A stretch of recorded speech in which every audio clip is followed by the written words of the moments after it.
നിസ്കാരത്തെ ഗൗനിക്കുന്നില്ല. അങ്ങനത്തെ ആളുകൾ അവരെയാണ് നാളെ ആദ്യമായി മഹ്ശറയിലേക്ക് കൊണ്ടുവരുന്നത് പന്നിയുടെ കോലത്തിൽ. 12 വിഭാഗം 12 കോലത്തിലാണ് കൊണ്ടുവരിക. പല രൂപത്തിലും ഭാവത്തിലും. അതിൽ ഒന്നാമത്തെ വിഭാഗമാണ് പന്നിയുടെ കോലത്തിൽ വരും. ആര്? നിസ്കരിക്കാത്ത വിഭാഗം. അള്ളാഹു നമ്മളെ കാക്കുവാറാണ്. അപ്പൊ തന്നെ ആളെ തിരിയാണ്. ജനങ്ങൾക്ക് മനസ്സിലായി, പന്നിയുടെ കോലത്തിൽ വരുമ്പോഴേ മനസ്സിലായി ഇവനാരാണ്, ഇരിക്കാത്ത ടീമാണ്. മുഖം ഉണ്ടാവും അതേപോലെ, ബാക്കി ബോഡി എല്ലാം പന്നിയുടെ കോലത്തിൽ. അപ്പൊ ആളെ മനസ്സിലായി, അല്ലാഹ് ഇത് നമ്മുടെ ഇന്ന നാട്ടിലുള്ള ഇന്നടുത്തുള്ള ഹാജിയാരാണ്. അള്ളാഹു നമ്മളെ കാക്കട്ടെ. ഹജ്ജൊക്കെ ചെയ്തിട്ടുണ്ട്, പക്ഷെ നിസ്കരിക്കത്തില്ലായിരുന്നു. ഹജ്ജ് കൊണ്ടൊന്നും കാര്യമില്ല. ഹജ്ജ് ചെയ്തതിന് ശേഷം ഹജ്ജ് സ്വീകരിക്കപ്പെട്ടു എന്ന് മനസ്സിലാക്കണമെങ്കിൽ ഹജ്ജ് കഴിഞ്ഞ് നാട്ടിലെത്തിയിട്ടുള്ള അവന്റെ അമല് കൊണ്ടാ തിരിയുക. അല്ലെങ്കിൽ ഹാജിന്ന് ഇങ്ങനെ ബോർഡ് എഴുതി വെക്കാം വീണ്ടും വാക്ക്. ആഖിറത്തിലേക്ക് എല്ലുമ്പോ കാലം പിടിച്ചൊരൊറ്റ ഏറാണ്. അള്ളാഹു ആക്കട്ടെ. ഹാജി ഹജ്ജുമ്മ എന്നൊക്കെ നോട്ടീസിൽ ഇങ്ങനെ പേരടിക്കാം, പത്രത്തിൽ കൊടുക്കാം, നാട്ടുകാരോട് പറഞ്ഞു നടക്കാം. ഒരു ഫായിദ ഉണ്ടാവൂല. എന്ത് വേണം? ഹജ്ജ് മഖബൂലായി, ഉംറ മബ്റൂറായി എന്നൊക്കെ പറയുക എപ്പോഴാ? നാട്ടിൽ വന്ന് ശിഷ്ടകാല ജീവിതം നോക്കിയിട്ടാണ് ഹജ്ജ് മഖബൂലായോ മബ്റൂറായോ എന്ന് മനസ്സിലാക്കുക. ഇവിടെ വന്നിട്ട് പഴയ പോലെ ചീട്ടും കളിയും പരിപാടിയും തീകറ്റും വലിച്ചിട്ട് സ്വറായും പറഞ്ഞ് കട നടക്കുക. എങ്ങനെ ഉണ്ടായിരുന്നു? നല്ല റാഹത്തായിരുന്നു, നല്ല റാഹത്ത്. നല്ല ഫുഡൊക്കെ അടിച്ച് റാഹത്തായിട്ട് മിനിങ്ങി വന്നിരിക്കുക. ഷവായൊക്കെ അടിച്ചിട്ട് ഇവിടെ വന്നിരിക്കുക. ഫുഡ് കഴിച്ചത് മാത്രം, വേറെ വല്ല കാര്യമുണ്ടോ? ഒരു പിക്നിക്ക്, ഒരു ടൂറ് പോയിട്ട് വന്നു ഹാജിയാര്. ഹാജി എന്നുള്ള പേരും കിട്ടി, ഒരു ഫായിദയില്ല. ഹജ്ജ് അങ്ങനെ സ്വീകരിക്കുക, അതാണ് മനസ്സിലാക്കേണ്ടത്. പോയിട്ട് തിരിച്ചു വന്നിട്ട് അമല് കൊണ്ടാ തിരിയുക. ഹജ്ജ് ചെയ്തിട്ട് തിരിച്ചു വന്നിട്ട് ഹാജിയാര് അതേ ഷിആറിൽ ഒരു ചെറിയ താടിയൊക്കെ വെച്ചിട്ട് നല്ല കറക്റ്റായി പള്ളിയിൽ വരിക, നിസ്കരിക്കുക ഒക്കെ അങ്ങനെ ഉണ്ടെങ്കിൽ രക്ഷപ്പെട്ട്. അള്ളാഹു കബൂലാക്കുമാറാവട്ടെ. അങ്ങനെ ഉണ്ടെങ്കിൽ രക്ഷപ്പെട്ട്. അള്ളാഹു കബൂലാക്കുമാറാവട്ടെ. ആമീൻ പറയും, ഉറക്കെ പറയും. അള്ളാഹു ബറക്കത്ത് ചൊരിയുമാറാവട്ടെ. നിസ്കാരം വേണം, അല്ലെങ്കിൽ യാതൊരു വിധ ഫായിദയില്ല. പള്ളിയിൽ കറക്റ്റായിട്ട് നിസ്കരിക്കാൻ വരിക. ഇവിടെ ഈ കുറ്റിവട്ടം പള്ളിയിൽ ഒരാളെ കുറിച്ച് ഞാൻ കേട്ടറിഞ്ഞതാണ്. 2-3 പ്രാവശ്യവും അദ്ദേഹത്തിന്റെ വണ്ടി അവിടെ കിടക്കുന്നത് ദൃഷ്ടിയിൽപ്പെട്ടിട്ടുമുണ്ട്. എന്നോടൊരു വ്യക്തി പറഞ്ഞതാണ്. പാംലാൻഡ് എന്ന് പറയുന്ന ഇതിന്റെ ഒരു മുതലാളി, എനിക്ക് ആളെ അറിയില്ല, ഞാൻ ഇതുവരെ കണ്ടിട്ടുമില്ല. അയാൾ 5 വക്കത്തും ആ പള്ളിയിൽ നിസ്കരിക്കാൻ വരും, കുറ്റിവട്ടത്ത് പള്ളിയിൽ. വർഷങ്ങളായിട്ട് അവരെ ചെറിയ കുട്ടികളാണ്, അവര് ഇപ്പൊ പ്രായമായി. അപ്പൊ അവര് പറയുന്നത് ഇത്രയും വർഷമായിട്ട് അദ്ദേഹം അവിടെ നിസ്കരിക്കും. ഞാൻ ആളെ കണ്ടിട്ടില്ല, എനിക്ക് ആളെ അറിയത്തുമില്ല. പാംലാൻഡ് അങ്ങനെ കണ്ടാണ് കടയുടെ അദ്ദേഹത്തിന്റെ സ്ഥാപനത്തിന് എന്തോ പേര് പറഞ്ഞത്. ആളുടെ പേര് എനിക്കറിയില്ല, ഞങ്ങൾ തമ്മിൽ ഇന്നുവരെ കണ്ടിട്ടുമില്ല. നിങ്ങളുടെ അടുത്ത ആളായതുകൊണ്ടാണ്, ഈ അടുത്ത പ്രദേശമായതുകൊണ്ട് ഞാൻ പറഞ്ഞെന്നുള്ളൂ. അപ്പൊ എന്താ അത് പറയാൻ കാരണം? ബിസിനസ്സുകാരനാണ്, പക്ഷെ നിസ്കാരം മുടക്കുന്നില്ല. കറക്റ്റ് ബാങ്ക് വിളിക്കുമ്പോൾ അയാൾ വണ്ടി എടുത്തുകൊണ്ട് തന്നെ നേരെ ഇവിടെ വരും, കുറ്റിവട്ടം പള്ളിയിൽ വന്നിട്ട് അവിടെ വന്ന് നിസ്കരിക്കും. വീട്ടിൽ നിന്ന് വണ്ടി എടുത്തിട്ട് നേരെ അവിടെ വരും. 5 വക്കത്ത് പള്ളിയിലുണ്ടാവും. ഏത് മഴയായിക്കോട്ടെ എന്തു ആയിക്കോട്ടെ ആളവിടെ ഉണ്ടാവും, നിസ്കരിക്കാൻ അവിടെ ഉണ്ടാവും. റമദാനാണെങ്കിലും ഉണ്ടാകും. എല്ലാ സുന്നത്തും നിസ്കരിക്കും, വിത്ർ നിസ്കരിക്കും, എല്ലാ കാര്യങ്ങളും ചെയ്തിട്ടേ പോവുള്ളൂ. അപ്പം സമ്പത്ത് അയാൾക്കൊരു തടസ്സമായില്ല എന്നർത്ഥം നിസ്കാരത്തിന് നമ്മൾ മനസ്സിലാക്കണം. മറ്റുള്ളവരോടൊന്നും പറയണ്ടല്ലോ, നമുക്ക് നമ്മുടെ നാട്ടിൻപുറങ്ങളിലുള്ളവരെ തന്നെ പറയാമല്ലോ. അതിനാണ് ഈ പറഞ്ഞത്, ഉദാഹരണം പറഞ്ഞത്. അവരെ പറയുമ്പോഴേ നമുക്ക് നന്നാവണമെന്ന് തോന്നുള്ളൂ. നിങ്ങളിൽ ആരെങ്കിലും അങ്ങനെ ഉണ്ടെങ്കിൽ എന്നോട് പറഞ്ഞാൽ മതി, ഞാൻ അപ്പുറത്ത് അതിന് പോകുമ്പോൾ അവിടെ പറഞ്ഞോളാം. ഇൻഷാ അല്ലാഹ്, പേടിക്കണ്ട. ആരെങ്കിലും അങ്ങനെ ഉണ്ടെങ്കിൽ എന്നോട് പറഞ്ഞോളൂ. സാറേ ഞാൻ അങ്ങനെ കറക്റ്റായിട്ട് 5 വക്കത്ത് തോന്നുന്നു എടുത്ത് പറഞ്ഞാൽ മതി. ഞാൻ അന്വേഷിക്കും, അല്ലാതെ ചുമ്മാ പറയത്തൊന്നുമില്ല. കറക്റ്റാണോ എന്ന് അന്വേഷിക്കും. അങ്ങനെ അന്വേഷിച്ച് എനിക്ക് ഏകദേശം നിജപ്പെട്ട ഒരാളെ കുറിച്ചാണ് ഇപ്പോൾ ഈ പറഞ്ഞത്. കറക്റ്റായിട്ട് അയാളുടെ വണ്ടിയായിട്ട് അവിടെ പോയി നിസ്കരിക്കും. അള്ളാഹു ഖൈറ് പ്രദാനം ചെയ്യുമാറാവട്ടെ. നോക്കൂ നിങ്ങൾ, അങ്ങനെ നമ്മൾ മറ്റുള്ളവർക്ക് ഇതിങ്ങനെ ചെറിയ കുട്ടികൾ പോലും അത് ഹൃദയത്തിലേക്ക് പതിച്ച് അവർ വലുതായപ്പോഴും അവരിപ്പോഴും അത് പറയാം, ഉസ്താദേ ഇങ്ങനെ ഒരാളുണ്ട് നിസ്കാരങ്ങൾ കറക്റ്റാക്കുന്ന, എൻ്റെ ചെറുപ്പകാലം മുട്ടും മുതലേ ഉണ്ട് എന്ന് അവർ സാക്ഷ്യപ്പെടുത്താൻ കാരണം എന്താ? അയാൾ ആ ചെറുപ്പം വണ്ടി അവിടെ കൊണ്ടിട്ടിട്ട് ഇങ്ങനെ കറക്റ്റ് പള്ളിയിൽ വരുന്നുണ്ട്. അപ്പൊ ആ കുട്ടികളുടെ ഹൃദയത്തിൽ ഇങ്ങനെ പതിഞ്ഞു. ഈ വണ്ടി അവിടെ കാണുമ്പോൾ മനസ്സിലാക്കാം ആര്യോടെ പള്ളി വന്നിട്ടുണ്ട് എന്ന് മനസ്സിലായി. അങ്ങനെയാണ് 10 പേര് നമ്മളെക്കുറിച്ച് നന്മ പറയുക. സഹോദരങ്ങളെ, നമ്മുടെ വണ്ടി എപ്പോഴും തരംഗം തിയേറ്ററിന് അകത്തുണ്ട്, അതിനകത്തിരിക്കുക, ഇറക്കിയിട്ടില്ല ഇന്നുവരെ. അള്ളാഹു നമ്മളെ കാക്കുമാറാവട്ടെ. രാവിലെ തരംഗത്തിലാണ്, വൈകിട്ട് TMB-യിൽ മാറി മാറി ഇട്ടേക്കുക. First show and second show. ഇതാണ് നമ്മുടെ അവസ്ഥ. നമ്മുടെ വണ്ടി എങ്ങോട്ടാ പോകുന്നതെന്ന് നോക്കിയാൽ മതി. അള്ളാഹു നമ്മളെ കാക്കുമാറാവട്ടെ. അള്ളാഹു നമ്മളെ സാലിഹീങ്ങൾ ഉൾപ്പെടുത്തട്ടെ. ആഖിറത്തിലേക്ക് ഉപയുക്തമാകുന്ന അമല് നമ്മുടെ ജീവിതത്തിൽ ചെയ്തില്ല എങ്കിൽ വലിയ ഖേദമാണ്, ദുഃഖമാണ്. പരിശുദ്ധമായ ഖുർആനിലൂടെ അല്ലാഹു സുബ്ഹാനഹു വ തആല ഓർമ്മപ്പെടുത്തുകയാണ്, പഠിപ്പിക്കുകയാണ്. യാ അയ്യുഹല്ലദീന ആമനു തഖുല്ലാഹ വൽതൻദുർ നഫ്സും മാ ഖദ്ദമത് ലിഗദ്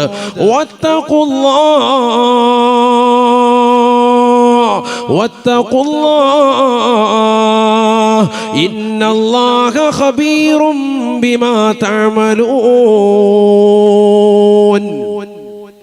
ولا تكونوا كالذين نسوا الله فأنساهم أنفسهم أولئك هم الفاسقون لا يستوي أصحاب الجنة وأصحاب النار أصحاب الجنة هم الفائزون.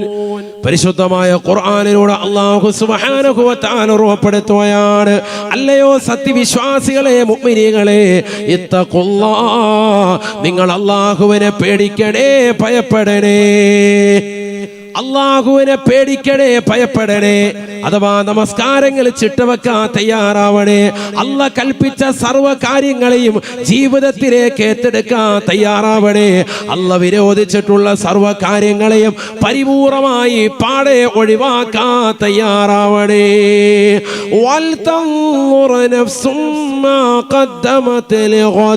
നാളെ ആഖിറത്തിന് വേണ്ടി, നാളെയുടെ ലോകത്തിന് വേണ്ടി എന്ത് ചെയ്തിട്ടുണ്ട് എന്ന് ഓരോ ശരീരവും ഓരോ ആത്മാവും ചിന്തിക്കണേ.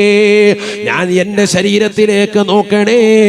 ഈ ഇരിക്കുന്ന ഓരോ സഹോദര സഹോദരിമാർ അവരവരുടെ സ്വന്തത്തിലേക്ക് നോക്കണേ. മറ്റൊരാളുടെ കുറ്റം കണ്ടുപിടിക്കാനാണ് ഇന്ന് ജനങ്ങൾ ഓടി നടക്കുന്നത്.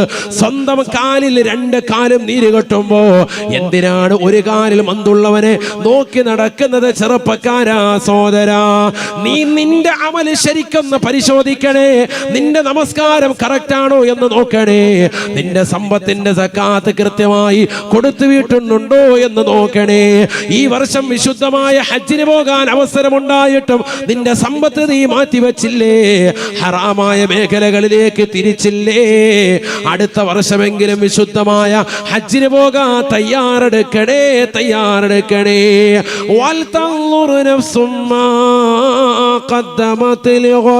നാളെ ആഖിറത്തിന് വേണ്ടി എന്ന് ചെയ്തു എന്ന് ഓരോ ശരീരവും ആത്മാവും ഒന്ന് നോക്കണേ, പരിശോധന നടത്തണേ. വലാ തകൂനൂ കല്ലദീന നസുല്ലാഹ് വലാ തകൂനൂ കല്ലദീന നസുല്ലാഹ്. അല്ലാഹുവിനെ മറന്നതാകുന്ന വ്യക്തിത്വങ്ങളെ പോലെ, മുൻഗാമികളാകുന്ന ഏകാധിപത്യത്തിന്റെ സ്വേച്ഛാധിപത്യത്തിന്റെ ഭരണം നടത്തിയതാകുന്ന ഫിർഔൻ ലഅനത്തുല്ലാഹി അലൈഹിയെ പോലെ, നമ്രൂദ് ലഅനത്തുല്ലാഹി അലൈഹിയെ പോലെ, ഇബ്ലീസ് ലഅനത്തുല്ലാഹി അലൈഹി അടക്കമുള്ളതാകുന്ന എത്രയോ മോശപ്പെട്ട ആളുകൾ ഇവിടെ കഴിഞ്ഞു പോയിട്ടുണ്ട്. അവരെ പോലെയുള്ളതാകുന്ന ഒരു മറവി നിന്റെ ജീവിതത്തിൽ ഉണ്ടാവരുതേ. ഈ ലോകത്തെ സൃഷ്ടിച്ചത് അല്ലാഹുവാണ്, നിന്നെ സൃഷ്ടിച്ചതും അല്ലാഹുവാണ്, നിന്നെ പരിപാലിക്കുന്നതും അല്ലാഹുവാണ്. ഈ ലോകത്തുള്ള സർവ്വ ജീവജാലങ്ങൾക്കും ആഹാരം നൽകുന്നവൻ അവൻ തന്നെയാണ്. ഈ ഒരു ഉറച്ച വിശ്വാസത്തിൽ നീ നിലകൊള്ളണേ. വലാ തകൂനൂ കല്ലദീന നസുല്ലാഹ്. അല്ലാഹുവിനെ മറന്നതാകുന്ന വ്യക്തികളെ പോലെ നിങ്ങളാകരുതേ. ഫഅൻസാഹും അൻഫുസഹും. അങ്ങനെ മറന്നാൽ തീർച്ചയായും നിങ്ങളുടെ സ്വന്തത്തെ തന്നെ മറക്കുന്നതാണ്. നാളെ ആഖിറത്തിൽ പടച്ച റബ്ബ് നിങ്ങളെ ഓർക്കൂല. വിശുദ്ധമായ ഖുർആനിലൂടെ അല്ലാഹു സുബ്ഹാനഹു വ തആല വ്യക്തമായി ആ രംഗം ഓർമ്മപ്പെടുത്തുകയാണ്, പഠിപ്പിക്കുകയാണ്. വയൗമ യഉല്ലു ളാലിമു അലാ യദൈഹി വമൻ أعرض عن ذكري فإن له معيشة ضنكا ونحشره يوم القيامة أعمى قال رب لم حشرتني أعمى وقد كنت بصيرا قال كذلك أتتك آياتنا فنسيتها وكذلك اليوم تنسى.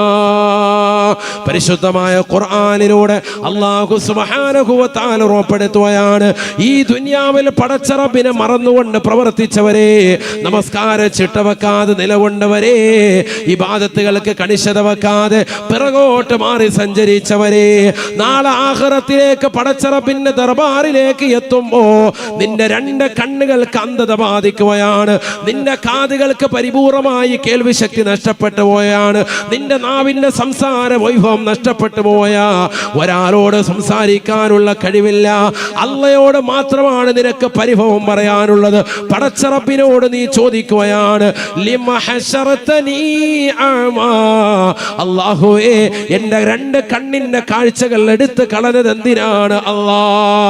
രണ്ട് കണ്ണുകൾക്കും കാഴ്ച നീ എടുത്തു കളഞ്ഞത് എന്തിനാ? ദുനിയാവിൽ എനിക്ക് നീ കാഴ്ച നൽകിയിരുന്നല്ലോ പടച്ച റബ്ബേ, ആഖിറത്തിലേക്ക് എത്തിയപ്പോ എന്റെ രണ്ട് കണ്ണുകൾക്കും പരിപൂർണമായി നീ അന്ധത വരുത്തി കളഞ്ഞല്ലോ അല്ലാ. എന്തിനാണ് പടച്ച റബ്ബേ ഈ രീതിയിലുള്ള പരീക്ഷണത്തിന് എന്നെ നീ കാരണമാക്കിയത് എന്ന് ജനങ്ങൾ നാളെ ആഖിറത്തിൽ പടച്ച റബ്ബിനോട് ചോദിക്കുമ്പോ, ഈ ദുനിയാവിൽ തമ്മാടിത്തരം കാണിച്ചതായ വ്യക്തിയാണ്, ഈ ദുനിയാവിൽ മോശമാകുന്ന ജീവിതം നയിച്ച വ്യക്തിയാണ്, ഹറാമാകുന്ന പ്രവർത്തനങ്ങൾ ചെയ്ത വ്യക്തിയാണ്, അവനോട് അല്ലാഹു സുബ്ഹാനഹു വ തആല മറുപടി നൽകുകയാണ്. വിശുദ്ധമായ ഖുർആനിലൂടെ അല്ലാഹു പഠിപ്പിക്കുകയാ. അല്ലാഹു സുബ്ഹാനഹു വ തആല അവനോട് തിരിച്ചു പറയുമത്രേ, നിനക്ക് നാം ഒരുപാട് ഖൈറുകൾ നൽകിയിരുന്നു, എത്രയോ പ്രഭാഷണങ്ങൾ നീ കേട്ടവനാണ്, എത്രയോ വാളുകൾ നീ കേട്ടവനാണ്, എത്രയോ ദിക്റിന്റെ മജ്‌ലിസുകളിൽ പങ്കെടുത്തവനാണ്, ആത്മീയമാകുന്ന പ്രകാശനങ്ങൾ കേട്ടിട്ട് ആ പ്രഭാഷണങ്ങൾ ഒരു കാതിലൂടെ കേട്ട് മറുകാതിലൂടെ കടത്തി വിട്ടവനല്ലയോ? വാള് വേണ്ട രീതിയിൽ ശ്രമിക്കാതെ പോയവളല്ലേ?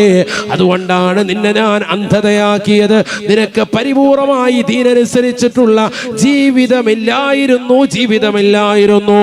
പള്ളിയിൽ നിന്ന് ബാങ്ക് മുഴങ്ങുമ്പോ ആ ബാങ്ക് വിളിക്ക് ഉത്തരം കൊടുക്കാത്ത നിനക്കെന്തിനാക്കാത്? പള്ളിയുടെ മിനാരങ്ങളിൽ നിന്ന് ബാങ്ക് മുഴങ്ങുമ്പോ ആ പള്ളിയിലേക്ക് പോകാത്ത നിനക്കെന്തിനാണ് കണ്ണ്?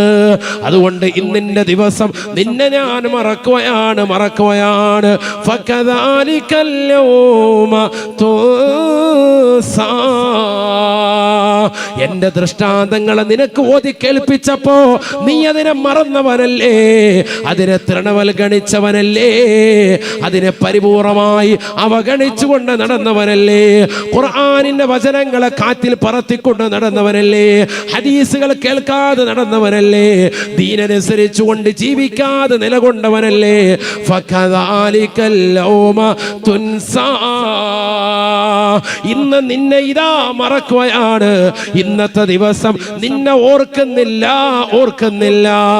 ഈ ദുനിയാവിൽ അന്യ പെണ്ണുമായി ചങ്ങാത്തം പുൽകിയതാകുന്ന പെങ്ങളെ, അവളുമായി ശാരീരിക ബന്ധത്തിൽ ഏർപ്പെട്ടുകൊണ്ട് സ്വവർഗരതി പ്രണയിനിയായി സ്വവർഗരതിയിൽ ഏർപ്പെട്ടുകൊണ്ട് ലെസ്ബിയനായി ജീവിച്ചതാകുന്ന വ്യക്തികളല്ലയോ?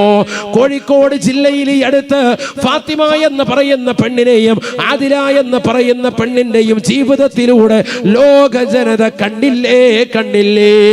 അന്യരാക്കപ്പെട്ടതാകുന്ന സ്ത്രീകൾ പരസ്പരം സ്നേഹിച്ചുകൊണ്ട് ശാരീരിക ബന്ധത്തിൽ ഏർപ്പെട്ടുകൊണ്ട് ഒരുമിച്ച് ജീവിക്കാൻ തയ്യാറാവുകയാണ്.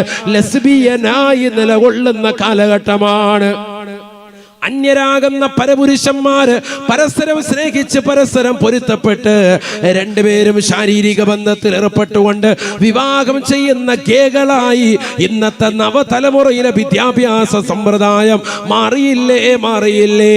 2018 സെപ്റ്റംബർ 6 സുപ്രീം കോടതിയുടെ വിധിയെ മാനിച്ചുകൊണ്ട് സ്വവർഗരതി അനുകൂലമായി വിധിച്ചപ്പോ അതനുസരിച്ചുകൊണ്ട് ജീവിതം നയിക്കുന്ന എത്രയോ മുസ്ലിം നാമധാരികൾ ഈ കൊച്ചു കേരളത്തിലുണ്ട്. ഇതെല്ലാം ഹറാമായ ജീവിതമാണെന്ന് നീ തിരിച്ചറിയാതെ പോയില്ലേ? ഹറാമാണെന്ന് നിനക്ക് വ്യക്തമാക്കി നൽകിയിട്ട് പോലും ഖുർആൻ കൊണ്ടും ഹദീസ് കൊണ്ടും ഉലമാക്കൾ പറഞ്ഞിട്ട് പോലും ആ ജീവിതമാണ് എനിക്ക് നല്ലത് എന്ന് പറഞ്ഞ് സ്വവർഗരതി അനുകൂലിയായി നീ നിലകൊണ്ടവളല്ലേ? ഫകദാലികൽ യൗമ തുൻസാ.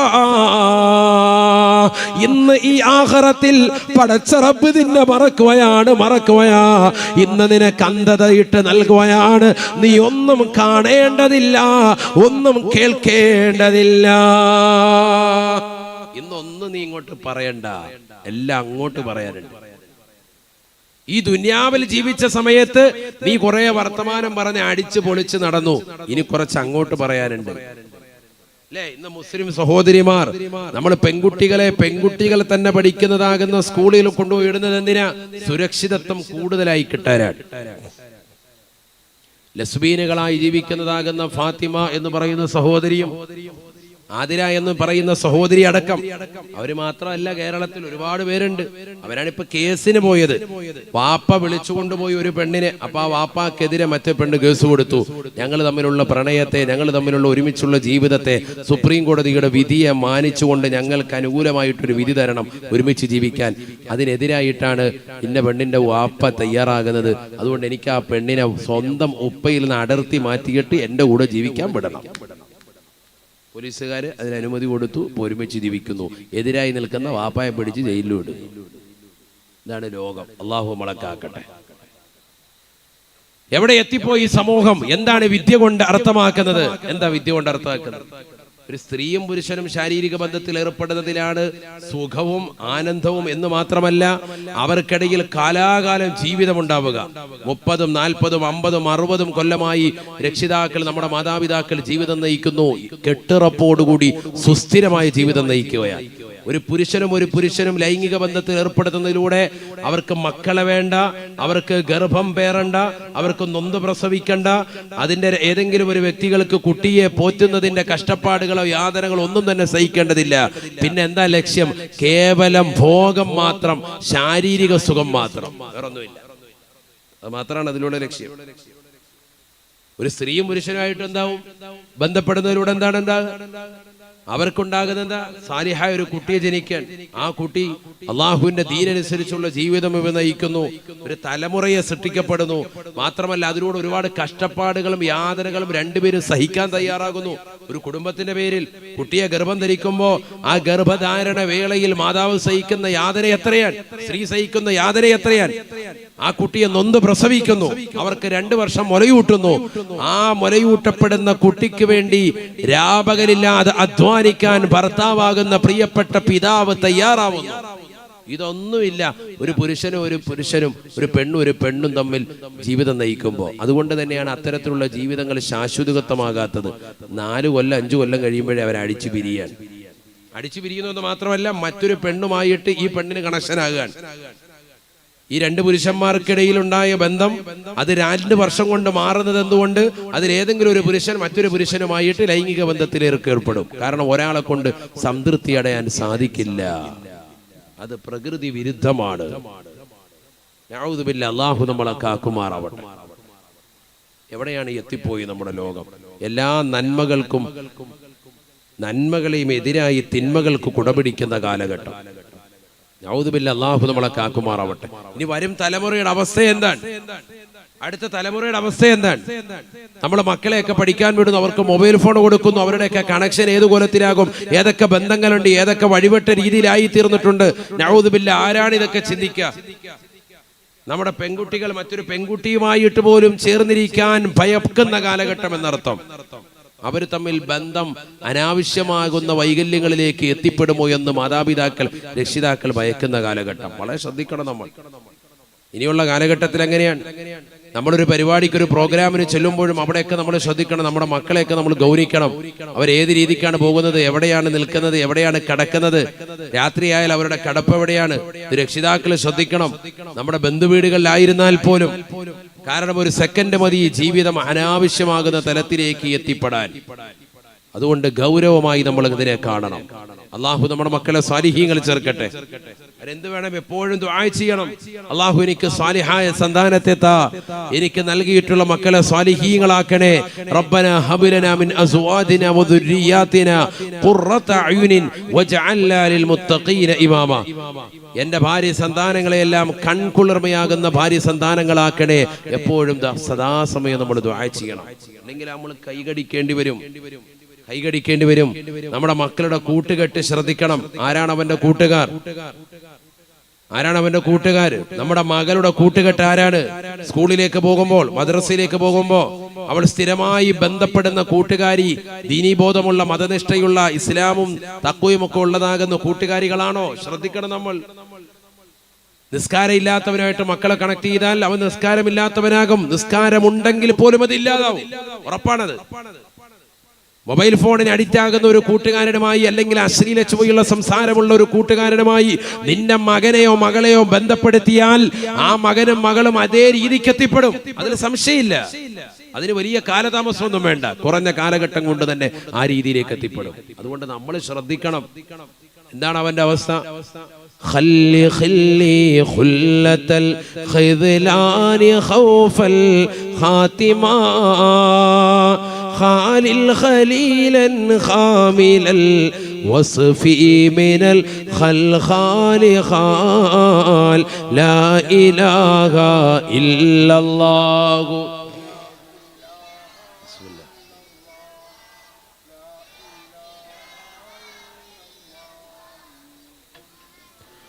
ഖല്ലി, നീ ഒഴിവാക്കണേ. ഖല്ലി, എന്റെ സഹോദര, ഖുല്ലത്തൽ ഖിദ്ലാനി, നിന്യന്മാരുമായിട്ടുള്ള സാവാസത്തെ നീ ഒഴിവാക്കണം.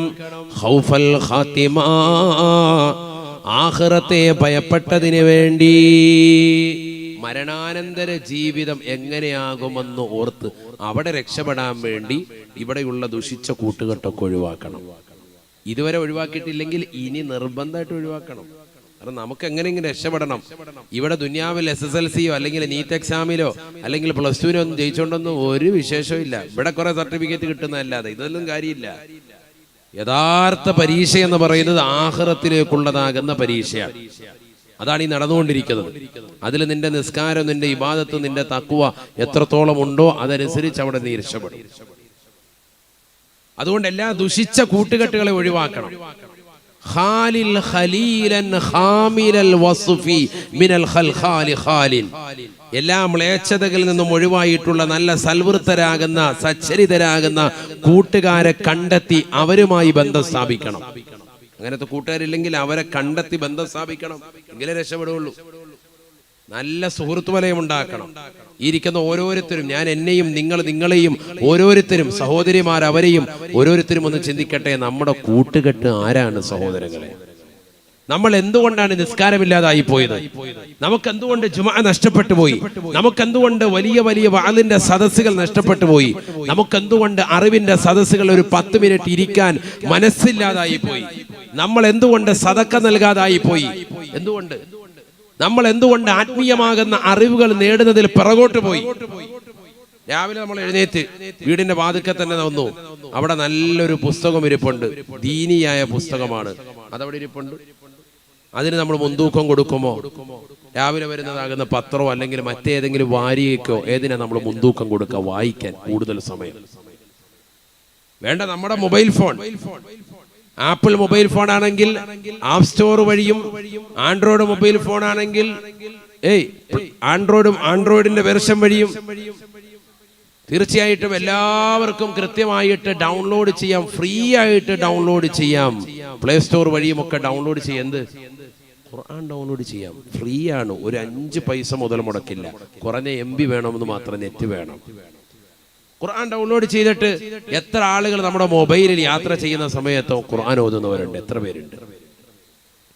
എന്നാൽ ഇതേ മൊബൈൽ ഫോണിൽ തന്നെ എത്രയോ ആപ്പുകൾ വ്യത്യസ്ത ആവശ്യങ്ങൾക്ക് വേണ്ടി, ട്രെയിനിന് വേണ്ടി, ബസ്സിന് വേണ്ടി, ഫ്ലൈറ്റ് ടിക്കറ്റ് വേണ്ടി ഒക്കെ നമ്മൾ ഇൻസ്റ്റാൾ ചെയ്തിട്ടുണ്ട്. സുരക്ഷിതത്തിന് വേണ്ടിയൊക്കെ എത്രയോ ആപ്പുകൾ നമ്മൾ ഇൻസ്റ്റാൾ ചെയ്തിട്ടുണ്ട്. പല ഫയലുകളും മാതാപിതാക്കൾ പോലും അറിയാത്ത എത്രയോ അശ്ലീല വീഡിയോകൾ വരെ ഹൈഡ് ചെയ്യാൻ വേണ്ടി നമ്മൾ എത്രയോ ആപ്പുകൾ ഇൻസ്റ്റാൾ ചെയ്ത ചെറുപ്പക്കാരുണ്ട്, അല്ലേ? പക്ഷെ ഖുർആൻ നമ്മളൊരു 10 MB പോലും ചെലവാക്കിയിട്ട് നമ്മൾ അത് ഇൻസ്റ്റാൾ ചെയ്ത് ഓതാൻ നമ്മൾ ആരും തയ്യാറാകുന്നില്ല. ഫ്രീ ആയിട്ട് കിട്ടും, ആപ്പ് സ്റ്റോർ വഴിയും പ്ലേ സ്റ്റോർ വഴിയും. ഇനി അത് ഡൗൺലോഡ് ചെയ്തവർ വെറുതെ മൊബൈൽ വെച്ചതല്ലാതെ ഓതുന്നവരില്ല. എവിടെയാണ് നമ്മുടെ അവസ്ഥ? യാത്ര പോകുന്ന സന്ദർഭങ്ങൾ ഓതാവല്ലോ, എപ്പോഴും കൂടെ ഉള്ളതാണല്ലോ മൊബൈൽ ഫോൺ. പക്ഷെ ഈ മൊബൈൽ ഫോണിൽ തന്നെ ഖുർആൻ ഉണ്ടായിരിക്കെ തന്നെ അതിനുള്ളിലതാകുന്ന വാട്സാപ്പും ഫേസ്ബുക്കും എത്ര മണിക്കൂറാ സഹോദരങ്ങളെ നമ്മൾ ഉപയോഗിക്കുന്നത്. നമ്മൾ നമ്മുടെ സമയങ്ങളെ അനാവശ്യ മേഖലകളിൽ കൊന്നുകളയുന്നത് എത്രയാണ്? നമ്മുടെ ഓരോ സമയവും വിലപ്പെട്ടതാണ്. ഫേസ്ബുക്കിലും വാട്സാപ്പും ഒക്കെ ഉപയോഗിക്കുന്നവർ ചിന്തിക്കിൻ, നാളെ ആഖിറത്തിലെത്തുമ്പോൾ ഈ സമയവും സന്ദർഭവും ഒക്കെ നിനക്കെതിരാകും. നിന്റെ കൂടുതൽ സമയം നീ സോഷ്യൽ മീഡിയയുമായി നീ പരതാൻ പാടില്ല. അതിലെന്തെങ്കിലും ആത്മീയപരമാകുന്ന അറിവോ അല്ലെങ്കിൽ ഭൗതികപരമാകുന്ന അറിവോ സമ്പാദിക്കുക എന്നുള്ളതല്ലാതെ അനാവശ്യ മേഖലകളിലേക്ക് നീ തിരിയാൻ പാടില്ല. ഇത് രണ്ടും നേടിയാൽ തന്നെയും അള്ളാഹുവിനെ ഓർത്ത് സ്മരിക്കുന്ന ചില സമയങ്ങളും സന്ദർഭങ്ങളും ഉണ്ട്. നിന്റെ നിസ്കാരം, നിന്റെ ഇബാദത്ത് അതിന് തടസ്സമാകാൻ പാടില്ല. അതിന്റെ സമയം ഇത് മാറ്റിവെക്കണം, ഇല്ലെങ്കിൽ പോയി. ബഹുമാനപ്പെട്ട മർഹൂം ഷേഖുന തഴവ ഉസ്താദ് അവറുകൾ, അള്ളാഹുവിന്റെ ദറജ ഉയർത്തട്ടെ. എൻ്റെ ഉമ്മയുടെ ഉപ്പയാണ്, നിങ്ങൾക്കെല്ലാം അറിയാം. ബഹുമാനപ്പെട്ടവർ അവസാന കാലഘട്ടമായപ്പോ അവിടുന്ന് വഫാത്തിന്റെ സന്ദർഭത്തിന്റെ സമയമൊക്കെ അടുത്ത സമയത്ത് ആലിമീങ്ങൾക്ക് കൊടുക്കുന്നത് 3 മിനിറ്റാണ് സംസാരിക്കാൻ. ആലിമാണോ 3 മിനിറ്റ്, സാധാരണക്കാരനാണോ 2 മിനിറ്റ്, അതിനപ്പുറത്തേക്ക് സംസാരമില്ല. 3 മിനിറ്റ് ആവുമ്പോൾ അദ്ദേഹം പറയുന്നത് ഇൻഷാ അല്ലാഹ് കാര്യം കഴിഞ്ഞില്ലേ, 3 മിനിറ്റിനുള്ളിൽ വർത്തമാനം പറഞ്ഞ് തീർത്തോണം. ദ്വാരപ്പിക്കാനുണ്ടെങ്കിൽ, മസ്അല ചോദിക്കാനുണ്ടെങ്കിൽ വിഷയം പറഞ്ഞ് തീർക്കണം. എന്താ കാര്യം? 3 മിനിറ്റ് കഴിയുമ്പോൾ അദ്ദേഹം പറയും, എനിക്ക് നിങ്ങളോട് ഇനി സംസാരിച്ചിരിക്കാൻ സമയമില്ല, കാരണം എനിക്ക് എൻ്റെതായ സമയം ഇവിടെ കുറഞ്ഞുകൊണ്ടിരിക്കുകയാണ്, ദുന്യാവ് നഷ്ടപ്പെട്ടുകൊണ്ടിരിക്കുകയാണ്. നിങ്ങളോട് കഥ പറഞ്ഞുകൊണ്ടിരിക്കാതെ എനിക്ക് സമയമില്ല. എനിക്ക് എൻ്റെതായ അമല് ചെയ്യാനുള്ള സന്ദർഭവും സമയവും നഷ്ടപ്പെട്ടുകൊണ്ടിരിക്കുകയാണ്. അതുകൊണ്ട് 3 മിനിറ്റ് മതി, ധാരാളമായി. ആലിമിനെ ബാക്ക് വെക്കോ, ആലിമായ മനുഷ്യനാണോ ബാക്ക് വെക്കോ? നിങ്ങൾ നിങ്ങളുടെ പണി ചെയ്തോ. അതുകൊണ്ട് എന്തായി? അവരൊക്കെ സമുന്നതരായ പണ്ഡിതന്മാരായി മാറി. ഇന്നും ലോകം അവരെ ആദരിക്കുന്നു. തഴവ എന്ന ഗ്രാമം നമ്മൾ എവിടെ ചെന്ന് പറഞ്ഞാലും എല്ലാ സ്ഥലങ്ങളിലും എത്തിപ്പെട്ടു. ഇന്നിപ്പോ സോഷ്യൽ മീഡിയ അധികരിച്ച കാലഘട്ടം. ഇന്നിപ്പോ യൂട്യൂബ് എടുത്ത് കുമ്മനോസാന്ന് അടിച്ചാൽ നിങ്ങൾക്ക് പ്രഭാഷണം കിട്ടുന്ന കാലഘട്ടം, വീട്ടിന്റെ അകത്തളങ്ങളിൽ ഇരുന്നാൽ കിട്ടുന്ന കാലഘട്ടം. ഇതൊന്നുമില്ലാത്ത കാലഘട്ടത്തിൽ ഫേസ്ബുക്ക് ഇല്ല, വാട്സാപ്പ് ഇല്ല, സോഷ്യൽ മീഡിയയുടെ തരംഗങ്ങളില്ല, ഒരു ടെലഗ്രാമോ മറ്റൊന്നുമില്ലാത്തതാകുന്ന ഒരു കാലഘട്ടത്തിൽ ബഹുമാനപ്പെട്ട തഴവ ഉസ്താദ് എത്തിപ്പെടാത്ത സ്ഥലം ഏതാണ് സഹോദരങ്ങളെ? ഈ കൊച്ചു കേരളത്തിൽ നമ്മൾ ചിന്തിക്കണം.